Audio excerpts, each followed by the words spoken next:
పరకాల నియోజకవర్గం గీసుగొండ మండలం కొనయమాకుల గ్రామంలోని పిఎస్ఆర్ గార్డెన్ లో నిర్వహించబడిన వరంగల్ పార్లమెంట్ కాంగ్రెస్ పార్టీ ఎస్సీసీల ఆత్మీయ సమావేశం కార్యక్రమంలో వరంగల్ పార్లమెంట్ ఇన్ఛార్జ్ పరకాల శాసనసభ్యులు Revuri Prakash Reddy, station Ghanpur MLA Kadiyam Srihari, Wardhannapet MLA KR Nagaraju, SC corporation chairman Preetham, Warangal జిల్లా కాంగ్రెస్ పార్టీ అధ్యక్షురాలు ఎర్రబెల్లి స్వర్ణతో కలిసి వరంగల్ పార్లమెంట్ కాంగ్రెస్ పార్టీ అభ్యర్థి డాక్టర్ కడియం కావ్య ముఖ్య అతిథులుగా పాల్గొన్నారు.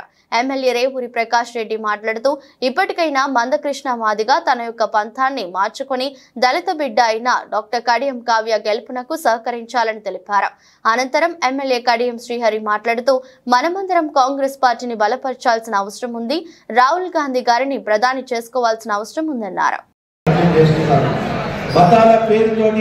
అధికారంలో రావడానికి ప్రయత్నం చేస్తున్నారు. ఇంతకుముందు మన సోదరులు చెప్పినట్టుగా మరి యూపీలో కానీ ఇతర రాష్ట్రాల్లో కానీ మరి దళితుల మీద ఎవరైనా దాడులు జరుగుతున్నాయో మనం ఒకసారి అర్థం చేసుకోవాల్సిన అవసరం ఉంది. అలాంటి బీజేపీకి ఒక ఏజెంట్ లాగా ఇవాళ మందకృష్ణ మాదిగ గారు పనిచేయడం అనేది ఇది సరి అయిన పద్ధతి కాదు. ఇప్పటికైనా మందకృష్ణ మాదిగ గారు మరి తన యొక్క పంతాను మార్చుకొని మరి ఈరోజు ఒక దళిత బిడ్డ అయిన కడియం కావ్య గారికి గెలుపుకు సహకరించవలసిన అవసరం కూడా ఎంతైనా ఉంది అని చెప్పి ఈ సందర్భంగా మనం చేస్తున్నాం. ఇంకొక విషయం చాలా స్పష్టంగా చెప్పదలుచుకున్నాను. ఇప్పటికే 3 అయింది, చాలా మందికి కూడా ఇప్పటికే 3 గంటలకు వచ్చున్నారు, ఆకలి కూడా అవుతుంది అన్నట్టున్నది. కానీ ఒక విషయాన్ని మీ అందరి సవిధిగా మనం చేస్తున్నాం. ఏదైతే పరకాల నియోజకవర్గంలో జరిగిన మన శాసనసభ ఎన్నికల్లో 2 సార్లు కూడా నేను బూత్ వారీగా రివ్యూ చేయడం జరిగింది. మొదటిసారి రెండోసారి చేసినప్పుడు కూడా చాలా స్పష్టంగా ఉన్న వాళ్ళందరి సమక్షంలో చెప్పడం జరిగింది. ఎక్కడైతే దళిత సోదరులు ఉన్నారో ఓటర్స్, ఎక్కడైతే క్రిస్టియన్ సోదరులు ఉన్నారో అక్కడ నాకు మెజార్టీ ఓట్లు వచ్చిన విషయాన్ని మేము తీసుకొస్తున్నాం. ప్రమాణంగా దళిత సోదరులలో 60 నుండి 70% వరకు కూడా నాకు ఓట్లేసి నాకు గెలుపుకు కృషి చేసిన మీ అందరికీ ప్రతి ఒక్కరికి కూడా పేరు పేరున నేను అభినందనలు తెలియజేస్తున్నాను.